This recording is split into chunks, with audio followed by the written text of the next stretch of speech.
Hello, and a good whenever it is for you. For me, it is the start of 2024, which means another year of consuming is past, and it's time for me to reflect. Now, unbeknownst to anyone other than myself, every year I have a method for choosing the things that I watch. For example, watching a specific genre each month of the year. This helps create a structure for me that makes picking what I want to watch next a lot easier. This year was a bit of a cleanup year for me, where I decided to watch mainly sequels to things that I've already seen, or finish up things that I had on hold. So this year's list will definitely reflect that. So without further ado, let's get into my favorite things from 2023. Castlevania is a Netflix animated series based on a video game franchise of the same name. It takes us on a thrilling journey through a medieval realm filled with vampires, demons, and, of course, magic. At the heart of Castlevania are the three central characters: the monster hunter Trevor Belmont, the traveling magician Sypha, and the half-vampire Alucard. Together, they join forces to take on the vampire known as Dracula, who has vowed to cleanse the world of mankind.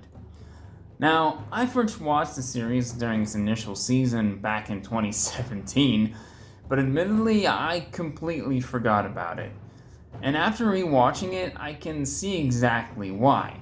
The first season, comprised of only 4 episodes, serves the purpose of introducing us to the main cast and setting up the main conflict. So there's very little in terms of progression and things that you can latch onto. However, after sinking my teeth into the complete series, I can say that I will not be forgetting this anytime soon. For starters, I love the main cast, and how they interact with each other and the world around them. Belmont is our brooding and reluctant hero, Sypha radiates energy and wonder for the world, and Alucard grapples with loneliness and is conflicted as Dracula happens to be his father. The side characters and villains are compelling in their own right as well. Dracula is driven by grief and rage. Carmela is scheming and manipulative. The humans, Isaac and Hector, who support Dracula, have interesting motivations for following through with his plans. I like how everyone feels fleshed out to varying degrees. Season 3 is my favorite, somehow managing to weave in 4 distinct plot threads, each of which I found to be compelling due to the well-developed characters. This season also perfectly showcases the series' ability to skillfully intertwine character arcs, political intrigue, and moral quandaries. It also feels right up my alley, with elements of mystery and cosmic horror sprinkled in. Unfortunately, the 4th and final season may feel a bit rushed, trying to tie up those loose ends, but it still maintains a logical progression and ultimately delivers a satisfying conclusion to the series. Of course, an integral part of Castlevania that cannot be ignored is the stunning animation and visuals. The action sequences, while gory, are beautifully choreographed and creative, especially when incorporating magic. So the fluid animation brings the intense battles to life, and it's always fun to watch. And if the mention of gore didn't indicate that this is an animation for an older audience, then this is your heads up. There are a few sex scenes that caught me completely off guard, but they are somehow perfectly integrated into the story. So in my opinion, Castlevania solidifies its place as a standout entry in the world of animation with its atmospheric world, memorable characters, and gripping narrative. If I had a nickel for every entry on my list that had half vampires, I'd have 2 nickels, which isn't a lot, but it's weird that it's happened twice now. The movies Vampire Hunter D and its mesmerizing sequel, Vampire Hunter D Bloodlust, are exactly what they promise to be. Stories centered around D, a vampire hunter with a mysterious half-vampire heritage, and a peculiar mutant hand. To me, he comes off like a blend of the Man with No Name from a Western movie and Geralt of Rivia from The Witcher. Both films deliver on the action front. However, it's Bloodlust that truly stands out with its breathtaking animation, elevating the visual experience to new heights. While the first movie sets the stage for D's vampire hunting exploits, Bloodlust delves deeper into his character, with us learning more about D and his left hand, which adds a layer of complexity to the narrative, enhancing the overall story, making Bloodlust a more compelling watch. So if you're looking for a fantasy action movie to watch over the weekend, I recommend you check these out. Miss Kobayashi's Dragon Maid S is all I could have hoped for in a sequel. It continues to give me the cute and wholesome vibes that made me love the series in the first place. In case you don't know, the anime is about the titular Miss Kobayashi, who is a working-class Japanese woman, and one day she meets the dragon Toru, who devotes herself to becoming Kobayashi's maid. Slowly, Miss Kobayashi's social circle starts to accumulate more and more dragon friends, with the appeal of the series being the wholesome sense of found family, and the silly ways that the dragons try to fit into modern society. It's pretty straightforward, and the second season is more of that, but it also adds to the series as a whole. The second season takes its time to flesh out some of the side characters that were previously one note. Additionally, the season delves deeper into the lore and past of the characters. While in season 1 it was mentioned that there was different dragon factions, it felt insignificant, though now it does feel like those distinctions are a bit more important. So I have mostly positive things to say, but one downside was Riko's gushing over Kana. While in the first season it felt charming, it's become a lot more annoying in the sequel. However, this minor annoyance doesn't overshadow the overall charm and appeal of the series. So Miss Kobayashi's Dragon Maid S continues to impress with its beautiful animation and consistently delivers heartwarming moments, laughs, and diabetes. What happens when your crush's best friend has a crush on your best friend and they conveniently happen to be your neighbor? Toradora happens. In the premise of Toradora, we find Ryuji, who has a crush on Minorin, who happens to be Taiga's best friend. Meanwhile, Taiga harbors feelings for Kitamura, who, you guessed it, is Ryuji's best friend. So Taiga and Ryuji find an unlikely partnership as they form a pact to help each other get closer to their respective crush, while inadvertently getting closer to each other in the process. Ooh. I started watching Toradora with an online friend a long time ago, but life got in the way and we never finished it. Fast forward to this past year and I finally decided to revisit it. The first episode immediately showcased to me why it's so beloved.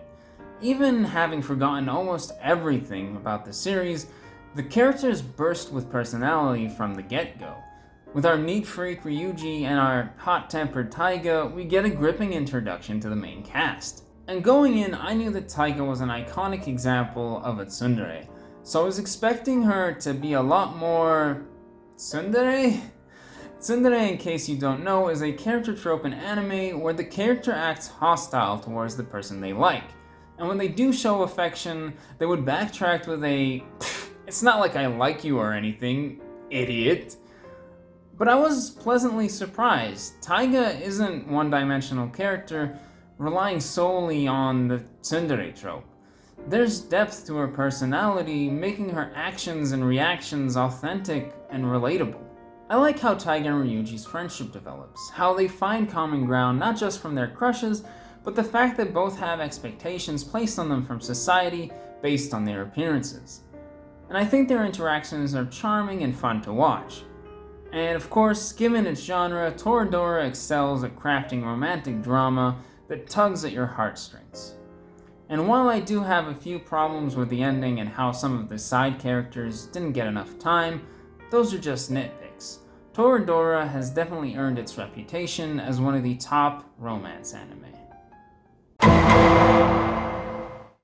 The manga 20th Century Boys revolves around a group of friends who've all known each other since childhood, when they used to play heroes and villains and have a secret base.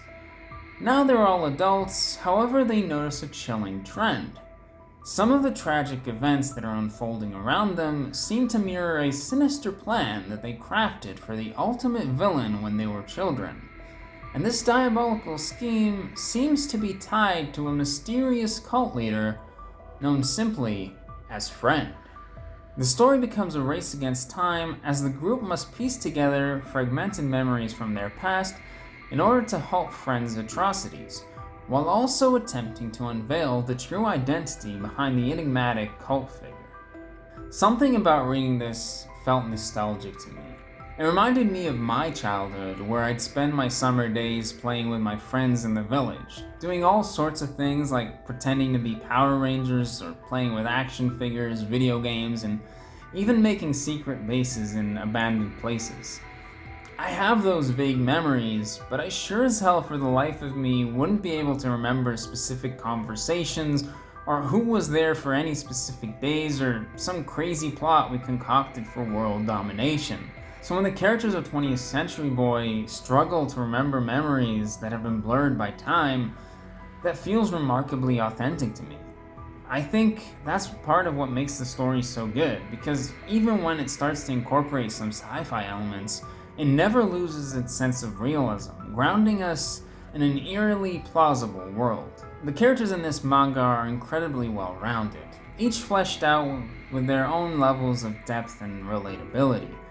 But it's Kenji, the main protagonist, who struck a chord with me most. His struggles of feeling inadequate and sacrificing his personal dreams for the adult responsibility of taking care of his family convenience store and his baby niece Kana are similar to challenges that I've faced in my own life. So Kenji's evolution to finding the courage to follow his heart and become a hero deeply resonated with me. Of course, much of the story is centered around the mystery surrounding Friend. I noticed that the manga employs an interesting storytelling technique to maintain an air of suspense. The story will build anticipation towards a pivotal event, only to shift focus to the aftermath, leaving the readers to piece together the puzzle of what happened, only until finally unveiling the full story later on using a flashback. And Friend makes for a compelling antagonist, who, contrast to Kenji, wants to become the villain that takes over the world. He brings a sense of tension throughout each event of the story because his presence can be felt everywhere. He challenges the cast in ways that feels like a betrayal to their childhood innocence, adding fuel to the fire of wanting to unmask him. In conclusion, read 20th Century Boys. It's created by the same mangaka who made Monster. Just be careful you don't get brainwashed by Friend. I hope you're all saddled up for my next entry because it is a classic Western film. The Good, the Bad, and the Ugly takes place during the American Civil War, offering an interesting backdrop for a Western movie. The narrative follows the three main characters, the good, the bad, and the ugly. And each character is driven by their own motivations, with their journey converging at multiple points as they are all on a quest for buried Confederate gold. When I was younger, one of my friends tried to get me to watch this, and I was having none of it. He even tried to skip to some of the parts that he found exciting, and I wasn't invested enough to care. To be fair, I'm not sure that I would have appreciated it at the time, but lately I've been finding that there's a certain charm to older movies that defy the strict structure that newer films seemingly have. These classic films often include moments that are seemingly unnecessary, but contribute to the film having some unique character to it. I watched all three movies in the Dollars trilogy, but what made The Good, the Bad, and the Ugly become one of my favorite things was its final scenes. You've likely seen an image of the three-way standoff, or at least the iconic that accompanies it, but let me tell you, until you've experienced it, you have no idea how tense this scene truly is. I mean, it's in a three-way shoot-off, meaning only one person is gonna make it out alive. And after going through this entire journey with these characters, you find yourself rooting for at least two of them to survive. And unspoiled to the ending, the tensions in the standoff until the closing moments of the movie had me on the edge of my seat. It's rare to find a film that grips you with its suspense to this extent. And it's for that reason alone that I recommend you check out this movie. I love pro wrestling. It's like a perpetually running battle shonen. It can be goofy and silly, or serious and intense, and sometimes all of those at once. I primarily watch AEW these days, and there were a lot of things that I liked throughout the year. There was one thing that I consistently enjoyed. and that was Christian Cage. Christian Cage in 2023 has been an absolutely vile human being, and I love him for it. Christian started off the year finishing off his feud with Jungle Boy. For some added context, in the previous year, Christian had been acting as a mentor for the tag team of Jungle Boy and Luchasaurus, helping them to become the tag team champions. However, as soon as they lost the tag team belts, Christian turned on Jungle Boy, and the once mentor became a menace. Christian managed to convince Luchasaurus to side with him, and reached a new low as he began to mock Jungle Boy over the death of his father, telling him that it was a good thing that his father was dead because he would be so disappointed in him. Christian would even hit on Jungle Boy's mom, saying back then when he was mentoring Jungle Boy, she was wishing that Christian would become his new father. Christian began wearing his now infamous turtlenecks even inside the ring. And in the words of Nigel McGuinness, Christian Cage has done for turtlenecks what Britney Spears did for visible thongs. Now, after Christian and Jungle Boy finished up their feud, Christian took that one quirk of making fun of Jungle Boy's dead dad and made it his entire personality. He became the Patriarch of AEW. If you were a wrestler in AEW and your father had passed away, you were basically ripe fruit for Christian's picking. I highly recommend that you look up a compilation of Christian being absolutely brutal on the microphone. He's the perfect slimy jerk to an almost comical degree. His greatness isn't just a one-note insult either. Once Luchasaurus won the TNT Championship, Christian began carrying it around claiming that he was the champ. Then when his best friend Edge, or Adam Copeland now, joined AEW, Adam told Christian that the sole reason that he was there was because he wanted to bring back their legendary tag team. Christian's answer? Go fuck yourself. Some of my favorite things have been the irony in his promos. Like asking CM Punk what kind of a man carries a championship that he hasn't won, while holding Luchasaurus' TNT Championship. Or telling Adam Copeland that his faction won't end the same way as Adam's WWE faction because Christian didn't take a group, dress them up like it's Halloween, and convince them that they were tough guys. While Luchasaurus is standing right behind him, a man who is dressed up as a dinosaur.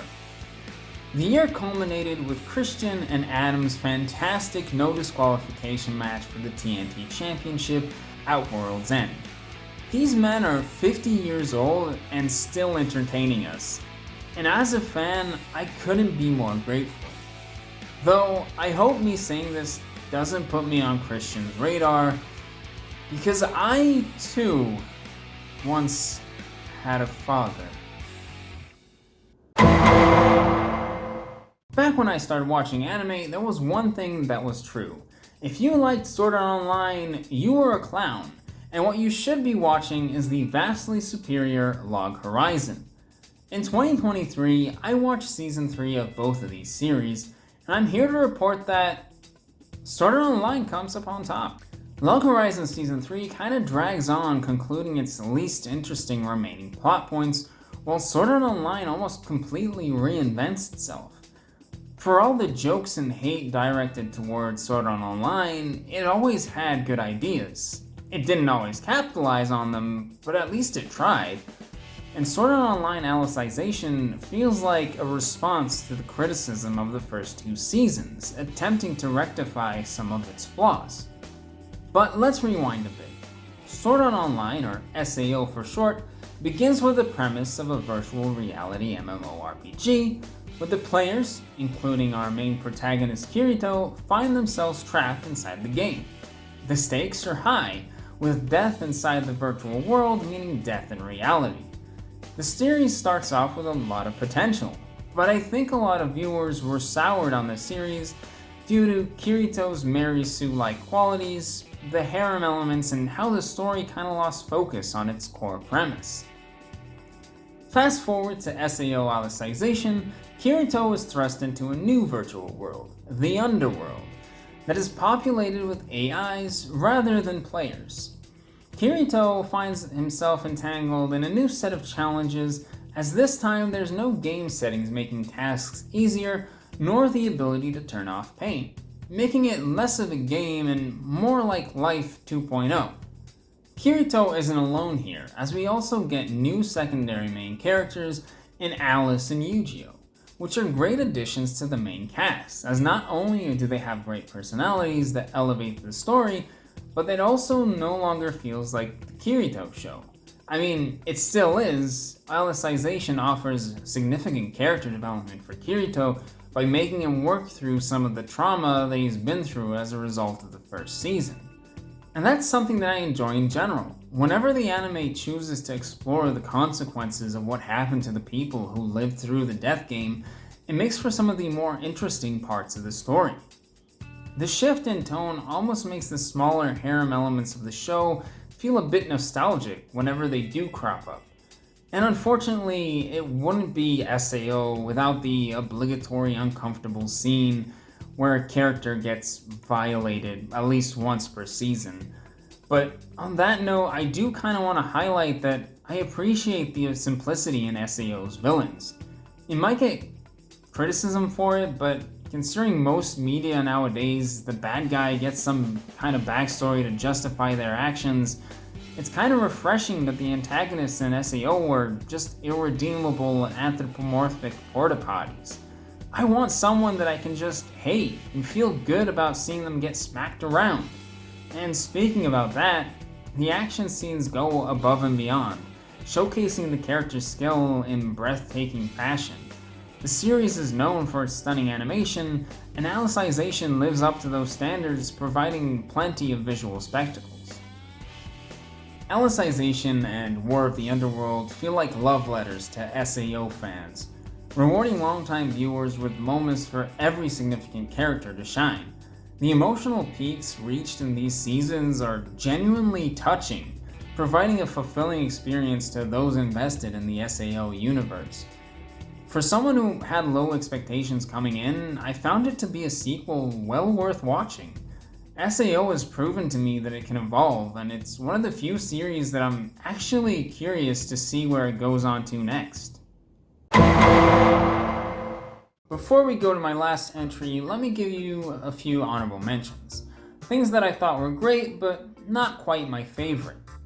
The movie Nimona is an animated film that surprised me quite a lot. A futuristic knight is framed for a crime, and Nimona joins forces with him to commit more crimes, or clear his name. It has an interesting art style and subverts a lot of expectations for typical movie tropes. Full Metal Alchemist Brotherhood is one of the most beloved anime, but in my opinion, the 2003 anime adaptation starts off a lot better in the early episodes, though Brotherhood gets really good later on. The anime follows two brothers who have committed the taboo of trying to bring back someone from the dead using alchemy, only for it to backfire, and in equivalent exchange, their bodies have been altered, with one losing an arm and a leg, while the other sacrifices his entire body, prompting them to embark on a journey to seek the Philosopher's Stone for a chance to restore their original bodies. I highly recommend you watch both anime adaptations if you haven't already. Power Rangers Once and Always is a nice little dose of nostalgia that feels like it gives meaningful updates for some of the characters from Mighty Morphin. And finally, not exactly an honorable mention because it actually was one of my favorite things, The Hitman Reborn, but I made an entire video about it. Wink wink, nudge nudge, if you haven't seen it already, you can go watch it. Now, last but not least, Evangelion is probably the most discussed anime of all time. So I'm not sure how much I'll be adding to that conversation, but this year I watched the Evangelion rebuild movies, so it might be unsurprising that they've landed on my list of favorite things. For the uninitiated, the narrative revolves around a group of kids piloting giant robots called Evangelions or EVAs to combat monstrous beings known as angels. However, the series' true appeal lies in the psychological exploration of the characters and their trauma, particularly the protagonist Shinji Ikari and his loneliness and inability to properly connect with others. Memes have long portrayed Shinji as being whiny for not getting in the robot, but in this iteration he comes across as more likable to me, and his reasons for hesitating to pilot the Evangelion are better justified. And yeah, I did say iteration because these 4 rebuild movies function as quasi-reboots for the series. However, for newcomers, I wouldn't recommend to watch these movies on their own, because in my opinion, they assume the viewer's familiarity with the original series. Major twists are either glossed over or revealed early on, and some of the intrigue lies in discovering the differences and where things diverge. If you're familiar with Evangelion, then you might know that the marketing of the female characters like Asuka, Rei, and even Misato played a huge role in the success of the series. So it might be surprising to hear that during my first viewing, I didn't really get much into the waifu discourse. Though through the rebuild movies, I gained a greater appreciation for Rei. I found her to be inexplicably cute, with moments like her trying to set up lunch between Shinji and his father, or when she was farming with the old ladies in the village. Everything she did just invoked a protective instinct deep within me. So now I finally have a horse in the race, and I must gather all the Rei merchandise. Even embrace my inner Rei Ayanami. I mean, I already don't eat meat, just like her, but that's not enough. I found the ASMR YouTube videos claiming that they would help turn me into a Rei Ayanami clone. Everything is coming together. Human instrumentality. But moving away from waifus, the message of Evangelion is a lot clearer in the movies. Exploring the narrative through the lenses of both Shinji and his father Gendo helps in conveying the thematic elements. Maybe it's because I'm older now, but watching Gendo's struggles with connecting to others and his intense focus on work and his interests resonated with me on a personal level more so than Shinji ever did. It struck an uncanny chord with me, like I was looking into a mirror. Gendo is just like me. Human instrumentality. My journey with the original series was a mixed experience. I loved it up until the ending, which I found to be frustrating due to the lack of animation. So I watched the end of Evangelion movie, which was supposed to provide a better conclusion. However, I disliked that even more than the original.